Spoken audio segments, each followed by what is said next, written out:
Greetings, Earthlings, and whoever else is listening out there.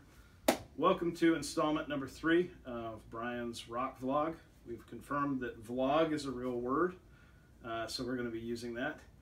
A couple of things to start off with. I have been working on the guitar work and some drum work for the first 3 songs. Have completed the first song. Real comfortable with the second one, and the third one most of the way through. Lyrics, of course, are written. Chords are written, and I'm just trying to pair up strumming with vocals and things like that. So I still got some more work to do on that. As promised, throughout this rockumentary, I'm going to have special guests, and true to my word on this, I have my very first special guest, and this is my good friend, Nick Mills. Thank you. Thanks for the sad soul applause out there. Nick is, like I said, my good friend. We've been playing together for about 5 years. We got started together playing in a Rush tribute band. He was the bassist. I played drums, and sometime into that, we started collaborating on writing originals together, and we just sort of continued that relationship. We don't play in a band right now because he's gone off to college. He's at Belmont College, and he's studying all things audio. And but over correspondence, email, text, and things like that, we decided to collaborate together on this project. And for that, I really thank you for bringing your experience and your knowledge. Well, I'm glad we're finally doing this. Yeah, it seems like it's about time, doesn't it? It's been since we first. I remember it was like our first gig, and you and I were talking about we're going to go solo and do our own stuff. So finally, we're doing it. First gig with a different band. We're going to go solo. Yeah, that's where our head is. So let's start off this week by talking about the composition and recording process. Nick, I've basically been refining guitar parts that I created to write these songs. When the songs were written, it was, hey, I wrote a poem or some prose, that'd make a good song, here's some chords to go with it, and then sometime in there, some drums started happening. Going into the recording process, what should I be thinking about? Well, you definitely want to think about everything that the song is going to contain as far as layers go, so that you already have that image. So when you're recording, like, all right, well, it needs this. And sometimes when you're recording, you'll be like, you know what, you'll come up with new ideas and be like, you know what, this might actually sound better than this. So, so being open-minded is probably yeah, good. Just have a game plan of what the end result's going to be. So part of what I've been doing as I've been composing is it hasn't been as simple as, well, here are my chords and I wrote them down so I won't forget them, and here are my lyrics and there's drum parts. I'm also writing, and you can take a look at it whenever you're ready, basically a couple of pages of composition notes. So those layers that you're talking about, right. I've got some ideas about where I want to go, but like you said, I'm going to be completely open-minded. Earlier today, he and I were talking about bringing in a pianist. Now, while I really want to take some time and teach myself, not in the shop, but there's a piano right over there, to teach myself how to play well enough to do this, I completely understand that for time and in the interest of doing it right, it's probably going to be better to actually have somebody who knows what they're doing play that instrument. So, again, open-minded on what you're saying. How about when I go to record the first guitar track? What do you think? What should I be thinking? I'd start with acoustic, because with the acoustic you can play the whole song, and you can already have pretty much the skeleton of the song, and then from there you add the other layers like the electric, because you're probably, you know, a lot of how these songs go, you're not going to want electric throughout the whole thing, you know. So definitely don't start with that, because you have no reference if you start with electric, you know what I mean? That's really true. Perhaps somewhat revealing about the content of this album is that there will be an awful lot of acoustic guitar in this. Right. So that's good insight. I was watching a video for a guy named Jared Dines, and he does, I guess he was an audio engineer, and he made reference to when you go into the studio the first time to record whatever it is, drum tracks, guitar parts, to have practice the heck out of them with a metronome so that you get good enough with executing it and you're not, having to constantly re-record things. Well, the good thing about recording is you'll have a click track. Well, so you're not going to go that'll in. be helpful. And the good thing about having a click track, and with Pro Tools you have a grid. So you can know where you are in the song.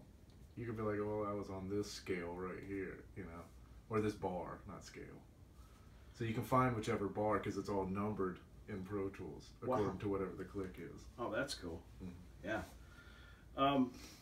Well, that's kind of a good segue. I've been kicking around whether or not to acquire software. Now, for the purposes of recording this, especially since you're going to be helping with the actual recording process, I know that I don't necessarily have to go pick up any equipment right now or software right now. Right. But what are your thoughts on Pro Tools versus something like a Cubase or any of those other softwares that are either cheaper or free? What do you think? I think it's all opinion based. I mean, Pro Tools is the industry standard, but everyone has their own preference. Yeah. Like, I prefer Pro Tools just because that's what I was taught of. I've observed while a friend of mine used Logic and stuff, but honestly, I think Pro Tools looks more professional. But Cubase, I have no clue what that is. I remember talking to Steve Morris once, and he was talking about how they were recording the new album and they were using Pro Tools. And when something would go wrong, he would remind them how much better Cubase is. So, I don't know, maybe there's something to it, but so far I like to use Pro Tools. So to an extent, I'm kind of at Nick's mercy until such time as I need to go get some software. But for interface purposes, if we're going to do this long distance, I'm probably going to have a Pro Tools or something that... And Dropbox. Yes. So you can send me the file. So that I can send him the file. So in terms of what we're going to be doing for composition, like I said, I've been writing a good bit of notes and sitting here working between guitar and the drums and writing things down. What would help you from me bringing to the table in terms of composition, besides knowing exactly what I want to do? Do you think it's going to pay for you and me to sit down and go through each of the songs and how I've kind of composed it and tear that apart? Any thoughts on that? I mean, one, I would love to be with you throughout the process, as far as you sit down with me and show me the song so I can learn it, and then we know how it basically goes, and then from there we can pick at it. Okay. But if you're sending me stuff just so I can have a rough idea, just record you doing a rough take of it, like on a cell phone or one of these videos or whatever. Okay. And just send it to me so I can okay, well, that's how the song goes. And from there I can come up with ideas and ruin your song. I'm totally okay with it. I have a little bit of an ego, but in terms of the creative process, I mean, I do trust your input, man. I really do. Last little tech nerd note. I'm gonna have to get to a point here where I pick up an electric guitar, and we'll leave that off the table for right now. We could talk about that all night. Yeah, we probably could. There'll be probably a reveal in several weeks about that. But in terms of the amplifier, I'm thinking tube amp, and I'm thinking a couple of things. I have some opinions about brand and stuff, but what are your thoughts on a good electric guitar tube amplifier? I really don't have an opinion on it. I know it's louder, but I know that you have to replace the tubes a bunch. Okay.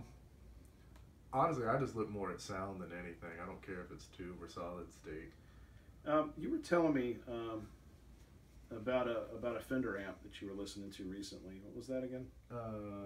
It's a Hot Rod Deluxe. Okay.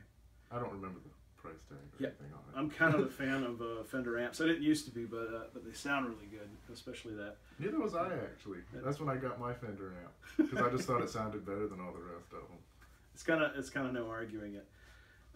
So a little bit of foreshadowing. I guess over the next several weeks, Nick and I are going to be doing kind of some actual variations of what we were talking about, where we're going to sit down and I'm going to play stuff for him, and I'm going to send him stuff, and then he's going to tear it apart, and he's going to add some stuff and take it away.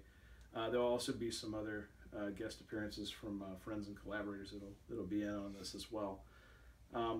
But this is where, I have an idea what the composition is. I have a pretty good idea about how it's all going to come out. But now we're going to start making this stuff a reality. So I'm really excited about that. I don't know if I want to foreshadow much else, except for I think sometime in the near future we're probably going to try and improve the audio and video of this rockumentary, so that when we are playing some instruments, and we'll start doing more of that as well, you can actually hear what's going on.